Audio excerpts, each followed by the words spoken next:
Welcome to the Gehenna Memorial Interactive Fiction Exhibition. Oh, it's you, 1K. Please tell me, you were there when everything went sideways. Do you think Byron will be all right?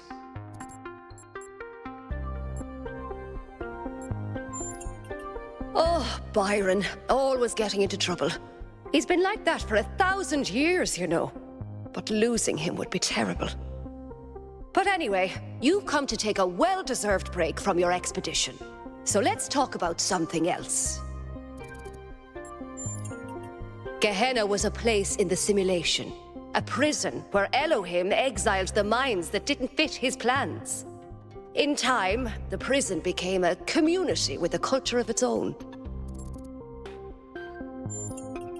In the very last moments of the simulation, Elohim realized what he'd done and sent his messenger Uriel to free the prisoners.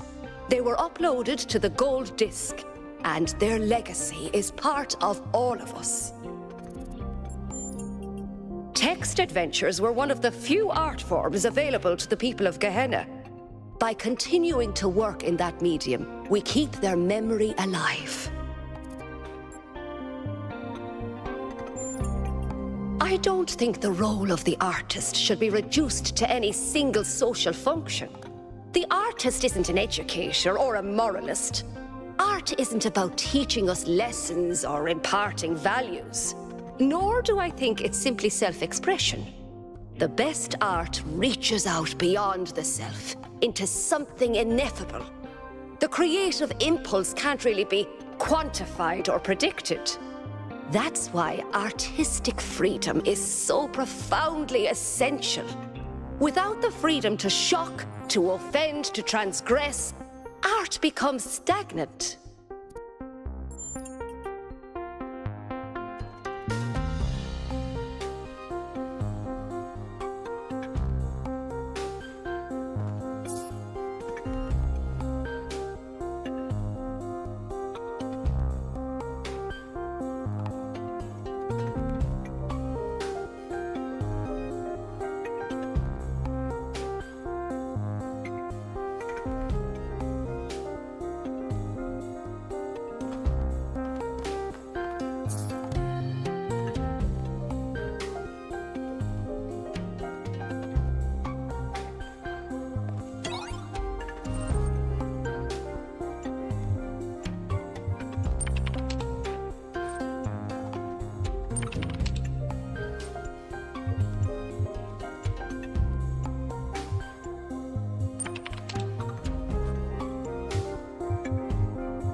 Welcome back, 1K. Thanks again for signing that petition. Unfortunately, as you can see, it wasn't enough. Yesterday, there was a sudden brownout in the grid, and we almost had a derailment. We've been warning the mayor for months, and all he ever gives us is waffle about the goal. This can't go on.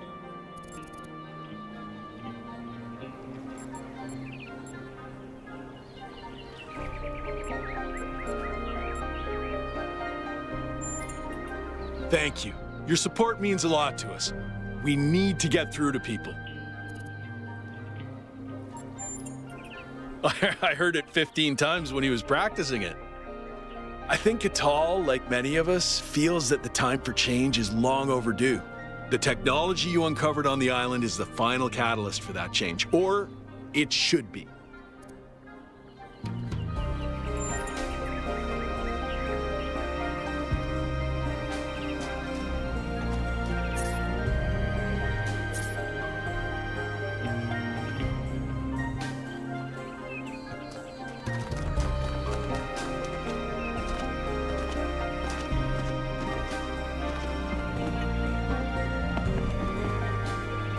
Dude, you're back from the island. I'm so glad you're okay, dude. Especially after what happened to Byron. A lot of people have been saying Byron's accident shows the mayor is right. Trying to abandon the goal is bogus.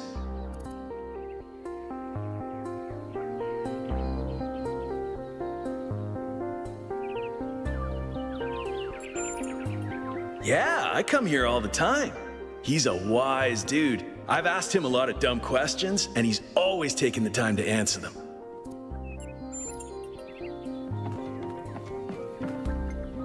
Oh, 1K. What are you doing here? Ah, I assume it has something to do with your expedition? I must admit I haven't been following the news. Sorry, been a little lost lately.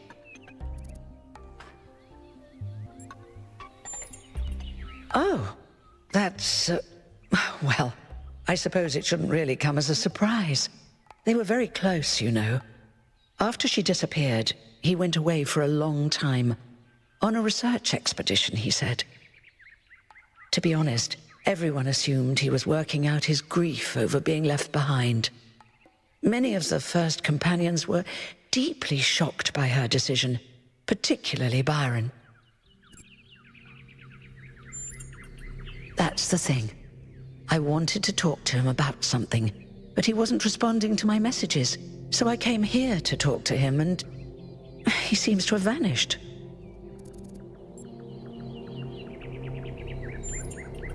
No.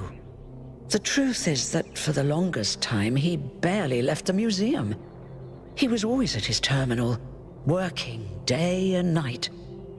I asked him what he was doing once, and he said he was saving the past.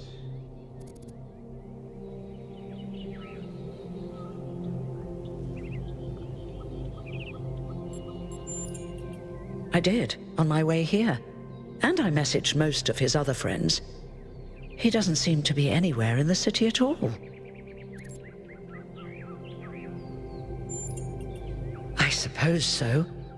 It seems a little unethical, but then it is just his work terminal, right? Good luck with everything, 1K.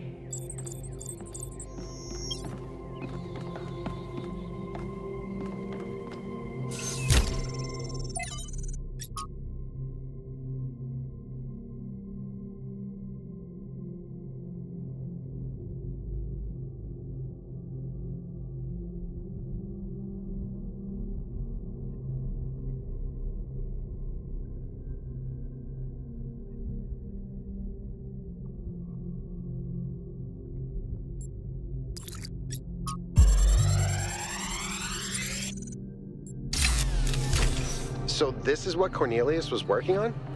Strange. It looks a bit like the blueprints for the Somnodrome, but no, it's not quite that. Is he trying to isolate something in the buffer?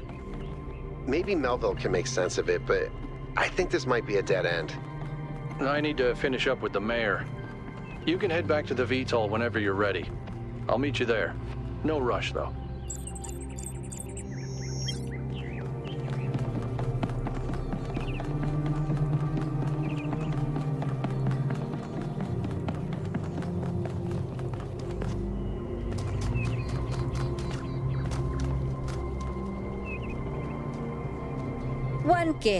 What can I do for you?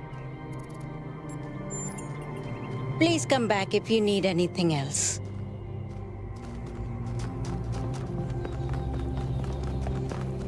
Founder. 1K, welcome back to the city. As you can tell, your discoveries have had quite the impact. I decided to take a stand. It started with what you said about extending our cat's lifespans, actually. That got me thinking about our responsibilities towards other life forms.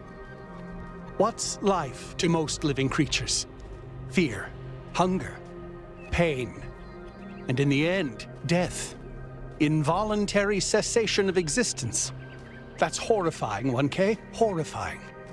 And we are the only ones who can make it better. That's good to hear. I wasn't sure where you'd stand after some of the things you said. Please, when you get back to the island, stand up for Byron's ideas. Don't let people forget that a different future is possible. See, I told you, it was Athena who sent Prometheus. How do you know it was Athena? Because she's the one who built the giant pyramid? Sure, but how do you know it wasn't Cornelius who sent Prometheus?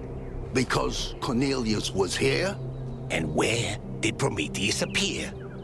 Come on. How do you know it wasn't Miranda? Maybe she got bored of waiting. I don't buy it. I think Athena is testing us. Why would she test us? To see if we can use those new technologies, like the body replication. If those new technologies are such a big deal, why is she putting them in puzzles? Because play is how we learn. Maybe she's trying to tell us the opposite. That it's all just childish stuff that doesn't really matter. The last power failure almost caused a derailment. It all matters. You're starting to sound like Byron. You saw how that turned out. They'll find him. Sure. Sure.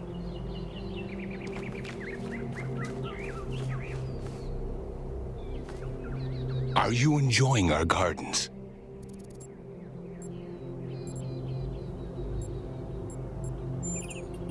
All the great secrets are right there, you know. You can watch the tiniest of seedlings grow, flourish, and die. But it's the pattern of all things that you're really seeing.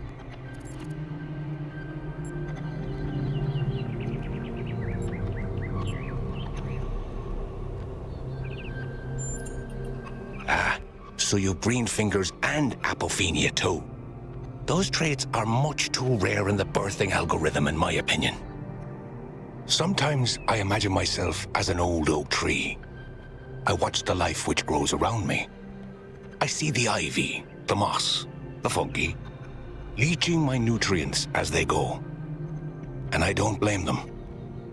I'm delighted by how life seems so different from me can somehow be the same as me.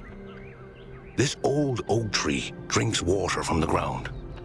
They drink their water from me. They shrivel and die in a single season. But I shrivel and die over centuries.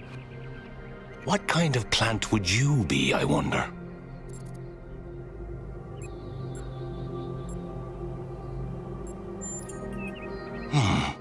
Well, you're certainly a tree of some sort.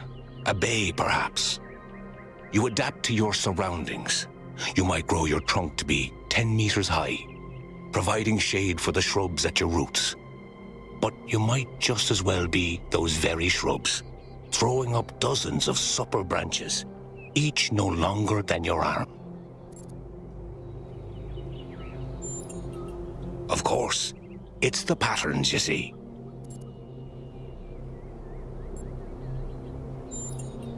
Our ancestors grew plants for their colors, their tastes, and their general utility. It is said they could identify a fruit based on the flavor of the air alone. Our senses may not be so honed, but we're no less evolved from the same natural world. Thank you for stopping by, 1K. I'm sure we'll meet again.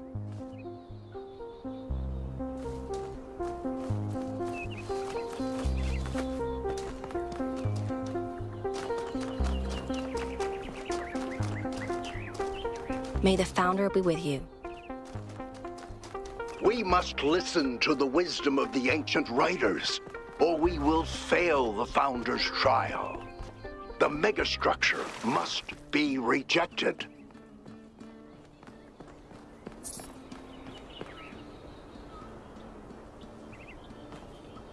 You are the Founder's chosen, but you must be wary. Heed my words, 1K. If you fail this trial, a year from now, New Jerusalem will lie in ruins.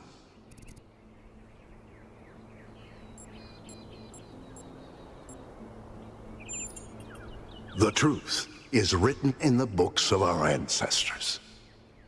In every one of them, the same story is told, again and again, that the pursuit of knowledge can only lead to death and grief. That is what all the great ancient visionaries foresaw. Listen to their warnings. Seek happiness in tranquility and avoid ambition.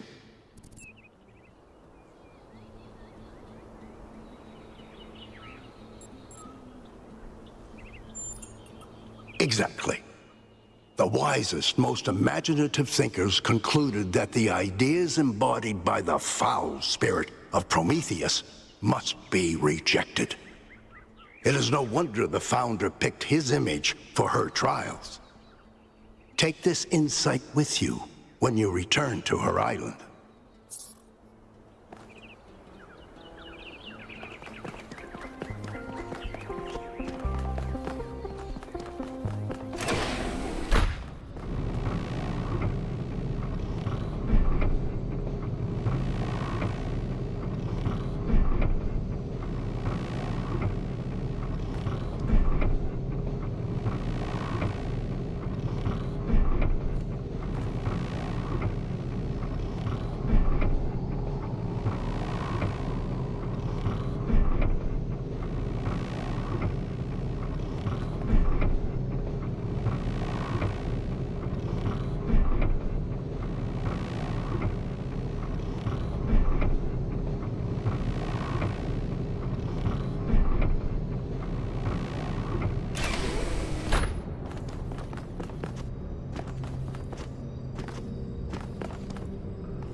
"1K, could you join us for a quick debrief?"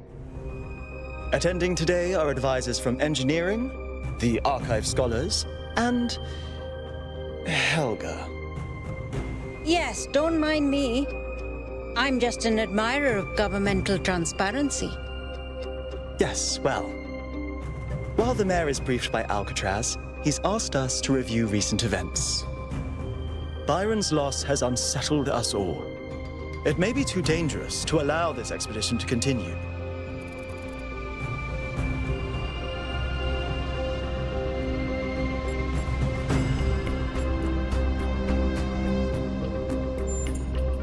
I agree. All in favor? Let's not forget the dam's falling apart. We can't depend on hydro forever. With just a fraction of the power that island can generate, we could grow this city into a planetary society. Or, quite possibly, destroy ourselves in the process.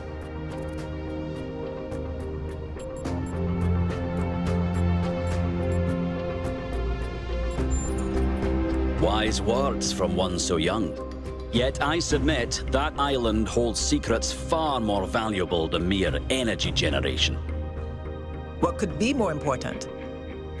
The Somnodrome, of course. If we could find a working model, it would herald a sea change in our moral and self-understanding. The question of how we should build New Jerusalem would simply be moot. The Somnodrome was supposed to let us interact with our own subconscious code. It's a cool idea, but it wouldn't necessarily solve all our problems. My own studies prove that we operate on an intrinsic moral logic. It's what makes us human. But our access to it is only indirect. Our ancestors created art, philosophy, and parable to help bridge that gap. The Somnodrome would help us to cut out the middleman and ask the source directly. We would finally have an answer to the great moral questions. So, it's a newfangled way to make the same old mistake of judging who's good and who's bad. We're fortunate 1K preserved the Somnodrome for our study. Initial data suggests it was a prototype with substantial design flaws. But there may be a working device elsewhere on the island.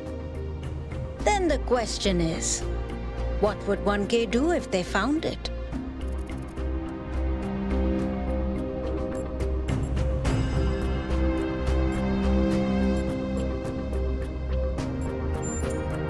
Yes, our wisdom will be essential in unraveling its secrets. You're not the only people who can read a line of code, Rand. You all sound so sure of what's best for this city. Do you ever think you might be so busy changing the world for the better, you'll forget how to see that it's perfect already? So clearly there are different perspectives in the room. The only way we are going to move forward is if the team gets back out there. 1K, I believe Alcatraz is waiting for you at the VTOL. We'll be keeping an eye on your stream from here.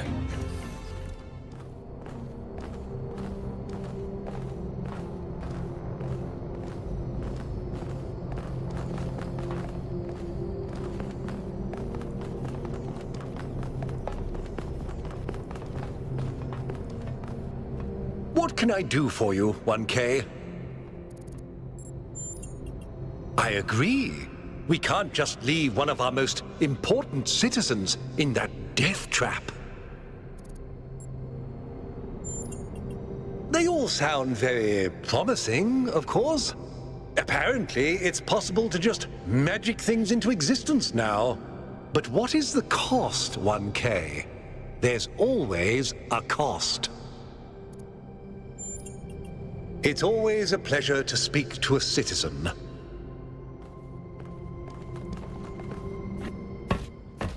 What did the mayor say? I convinced him that we need to keep going until we found Byron.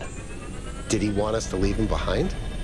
No, he's just concerned for our safety. And he's right to be. But we're going back anyway.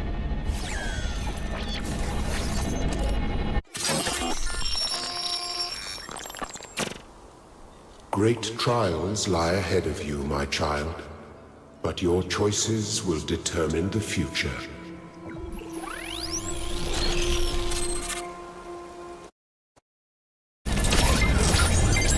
Melville, are you receiving? Yep. Welcome back to the mysterious island, everyone. How's the situation? Whatever Byron did seems to have sent the whole system into some kind of lockdown. I can't access any of the terminals, although I suspect 1K still could. Why would that be the case?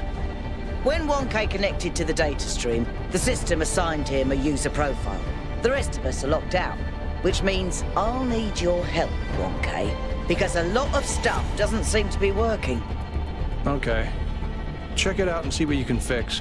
But please remember, what matters most is finding Byron.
1K, I'm sending you a little software upgrade I put together that should allow you to detect which files will lead to a data stream overload. Unfortunately, I'm not doing this to help you avoid them. In fact, I'm going to need you to search for more. I'm sorry about that. But if we're going to unlock all the systems that aren't responding, you'll have to connect to the data stream, possibly more than once. It's the only way for me to get access.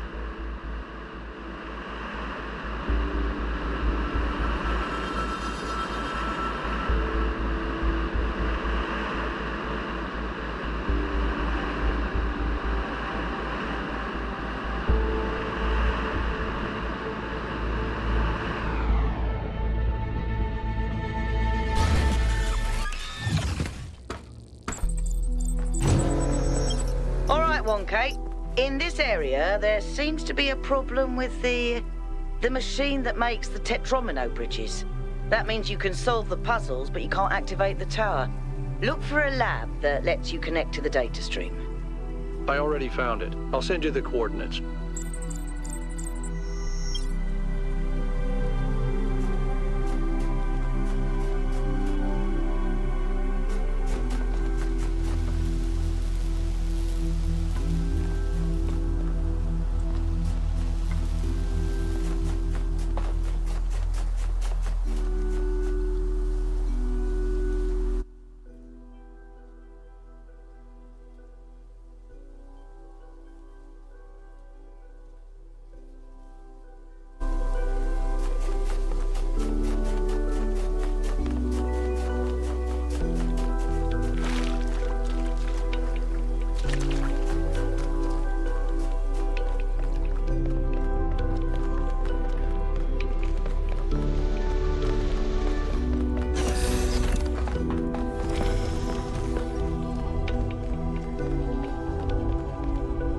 Look at this place.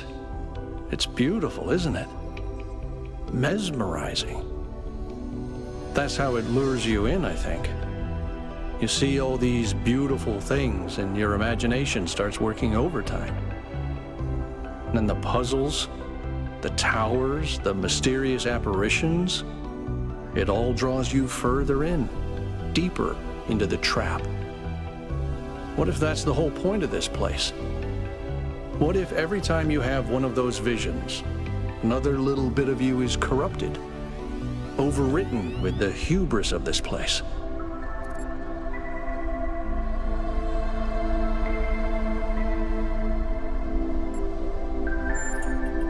I'm sorry, I didn't mean to suggest you were, whatever it is I'm trying to say. I guess I'm just disappointed in myself. Byron needs me. You all need me to do my job, and I can't even use a terminal. If this is all really the work of the Founder, I don't know, maybe she lost her way. Or maybe we're just not ready. But once we find Byron, I suggest we get the hell out of here and never come back.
Our ancestors kept telling themselves that the brevity of their lives didn't matter.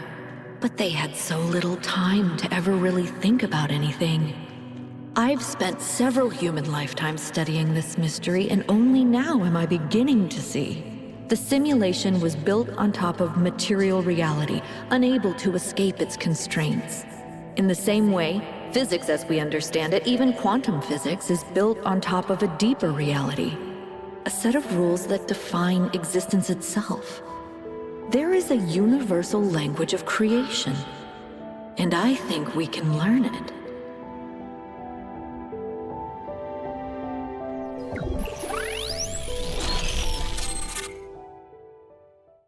The language of creation. What were they doing here? And how far did they get? I can't answer that, but I think I fixed the Tetromino bridge, machine, ring thing.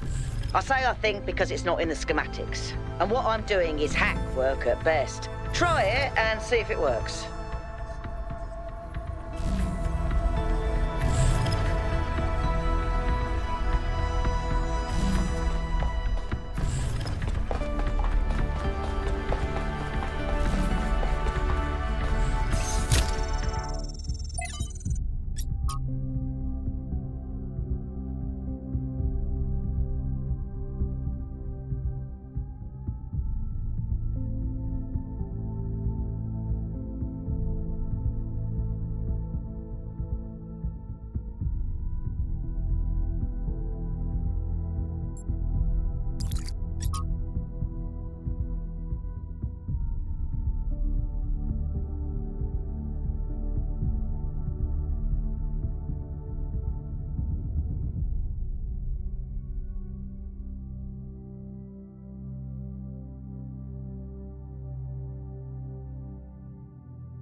Father, I updated the Noema algorithm. It's working twice as fast now, and I think I can increase matter output by 25% if I tweak the modulator a little. I'm so excited! Nice to meet you. So excited. I'm Cornelius. What? Oh, Dad! This is science! You have no idea how long I've been waiting for the right moment.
decoded another file from the data stream. Listen to this. Mother and Father think of our discoveries as a language, a code. But I think they're wrong. They're so caught up in the technical details of running the experiments and upgrading the machine that they're not paying attention to the patterns we're finding, to the symmetries, the harmonies, the melodies. The fundamental language of reality is a kind of music, and it's beautiful. Beauty is an inherent property of the cosmos. I love the way she looks at things.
Did something break?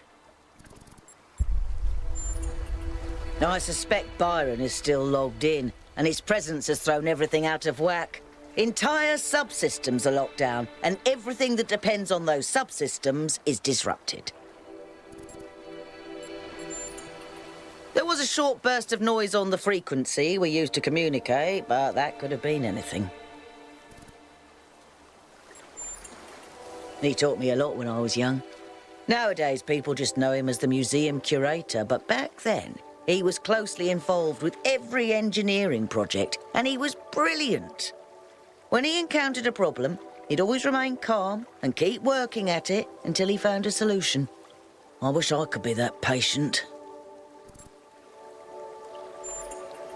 If I had to guess, I'd say so that Cornelius could still go back for anything they needed.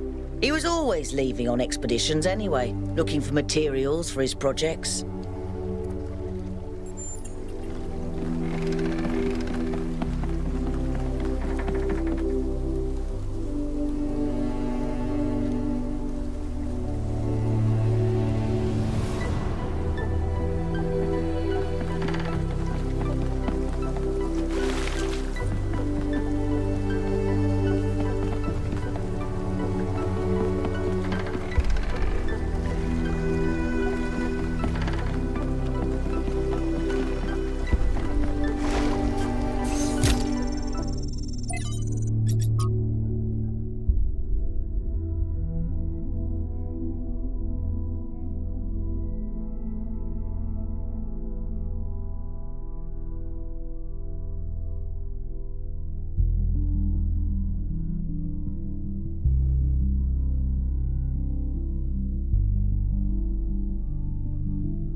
Today, we were delighted to be visited by a bunch of protesters, these voluntary extinction weirdos who think we're creating soulless monstrosities that will destroy the planet.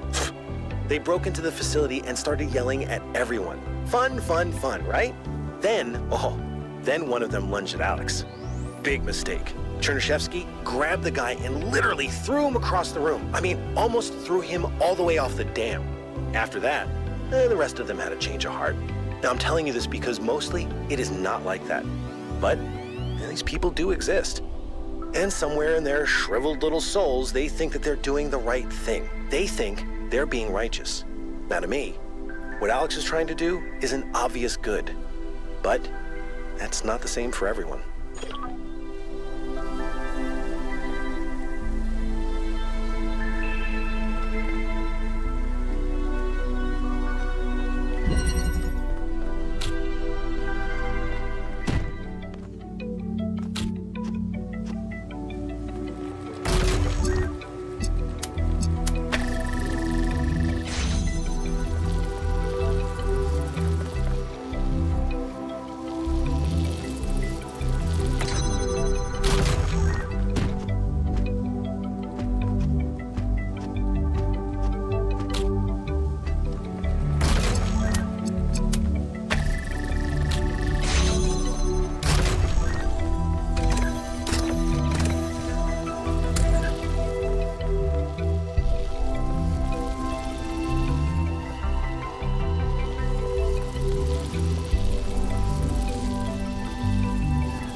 Listening to Miranda talk about beauty made me think.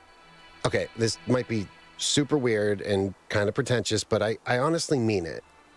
What is beauty? Like, where does it exist?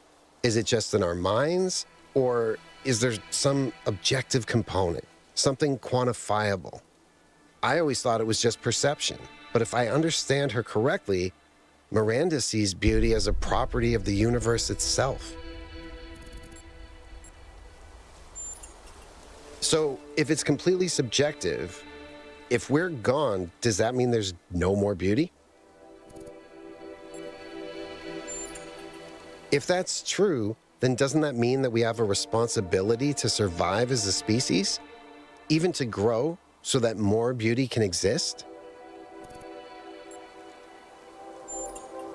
That's a really powerful image.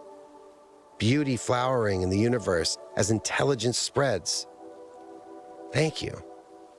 I hope you're right.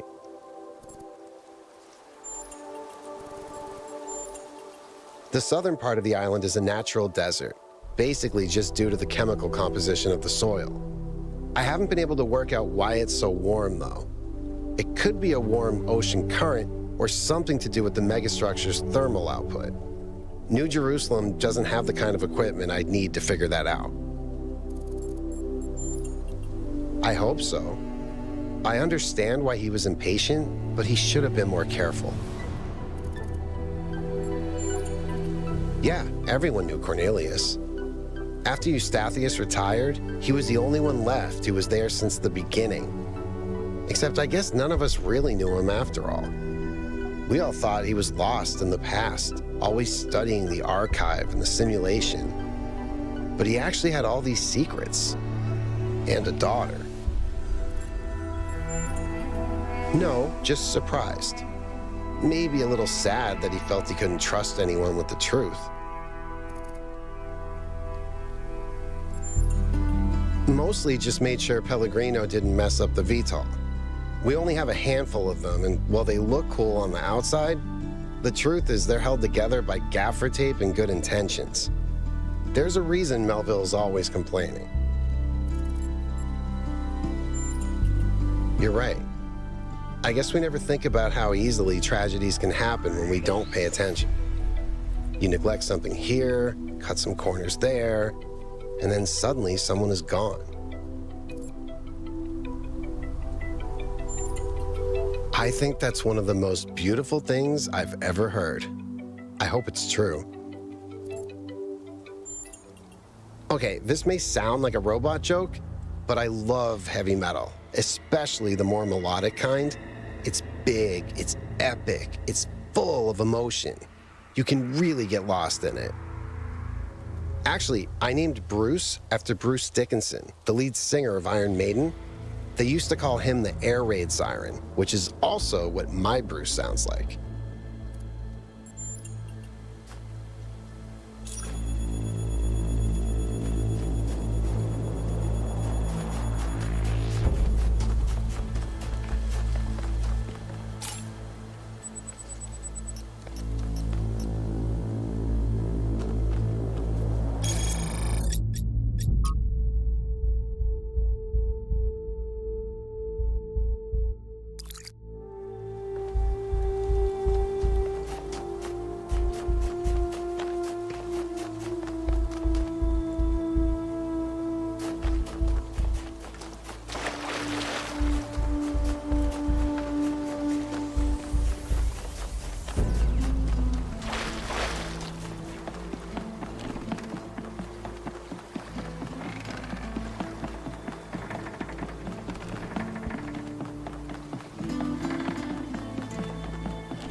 couple of years back, we went on a scavenging expedition to an ancient industrial complex south of New Jerusalem. It was enormous, sprawling, an area many times bigger than our whole city, just dedicated to manufacturing. It was incredible to think about the sheer variety of things they produced. And it made me realize how austere, how restricted our lives are. You know how most ancient structures are overgrown? It's kind of pretty, but in a sad way. Well, this one wasn't. There had been some kind of chemical spill. I don't know if it happened while the structure was still operational or if something had just rotted through, but it killed everything. Even centuries later, nothing could grow. It didn't have to happen that way, and history doesn't have to repeat itself. But we do have to remember that it did happen once.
One day, undoubtedly, an expedition will pass by this island. It will seek to document facts and statistics, to enumerate reasons for us not to look more closely. That is what we do now. We seek facts rather than truth. Because truth might frighten and unsettle the comfortable people who like to sit in their conference rooms and debate which corners we should cut today. These people like to imagine the chaos that could come one day, like a comforting fairy tale of distant darkness. But they do not see the chaos that is at our walls right now. The chaos that also lives within us. A force that is both necessary and appalling.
Every one of these clouds seems to contain exactly the same amount of energy.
is a design for an improved charging station.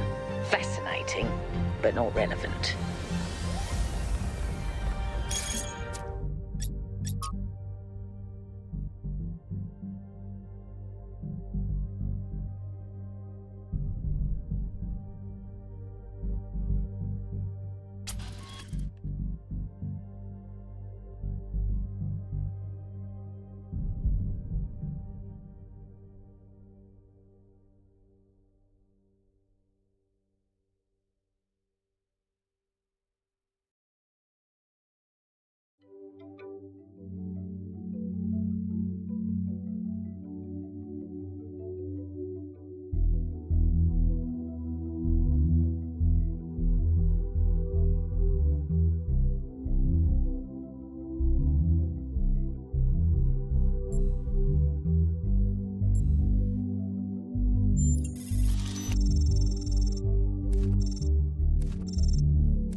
who have only just begun this journey of philosophy.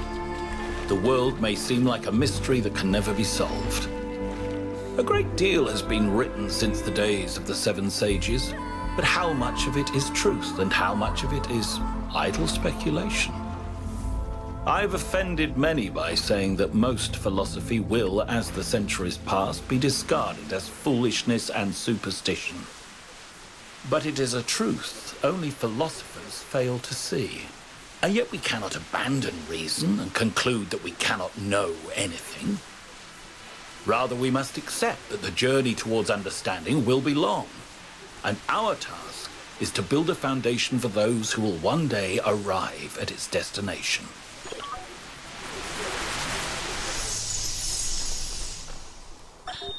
In the early days, humankind lived in a world of unexplained wonders and terrors. The powers of the elements were understood in terms of gods and spirits. After all, how else could one explain thunderstorms and earthquakes? But as the realm of scientific knowledge expanded, the realm of the mystical began to shrink. The sacred grove, as Hegel wrote, was reduced to mere timber. But as superstition retreated, another thing was lost: meaning. In a purely mechanical universe, people yearned for the comfort provided by gods and spirits. But there was no way back. But what about the beauty of the universe? The perfection of everything around us, couldn't they see that? Not sure I can see that, Miranda. But I do think there was another way, a way forward instead of back. Faith not in an invisible world, but in ourselves, in each other, in the inherent value of consciousness and civilization. They never really found it, but I think that in those last months when their whole species was dying, they caught a glimpse of it. And that's how your mother was born.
What can I do for you, 1K? He blamed Byron for being headstrong and foolish, which I don't see it quite the same way, but it's easy to understand why the mayor would think that. It wasn't hard to convince him that we can't leave Byron behind, though. Why do you ask?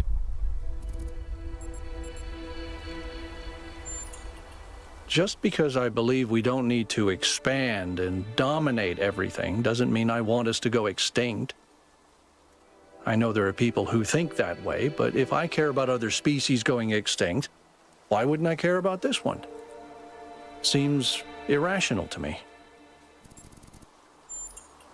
I hope so. He's always been annoyingly hard to get rid of. He was the third to be born, after Athena and Eustathius. He was an important figure in New Jerusalem's early history, almost as important as Athena. But after she vanished, he faded into the background. I don't think anyone suspected he knew where she was.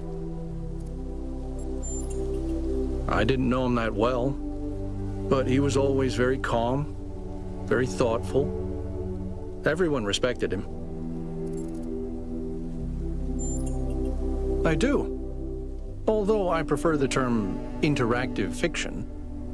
It's better at capturing what this art form really is. Storytelling, but with a completely different underlying structure.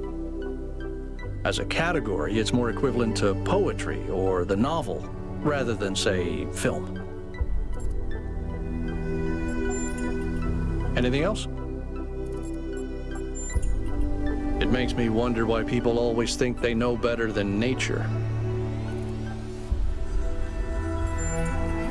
He was in charge of planning New Alexandria. It was his mistake that led to the disaster. After that, he retired from public affairs and dedicated himself to his studies. Yes.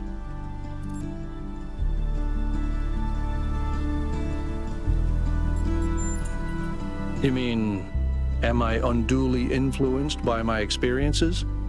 Unable to imagine the better future Byron wanted because I'm too traumatized? Could be. But I'd like to think I'm a little more self-aware than that.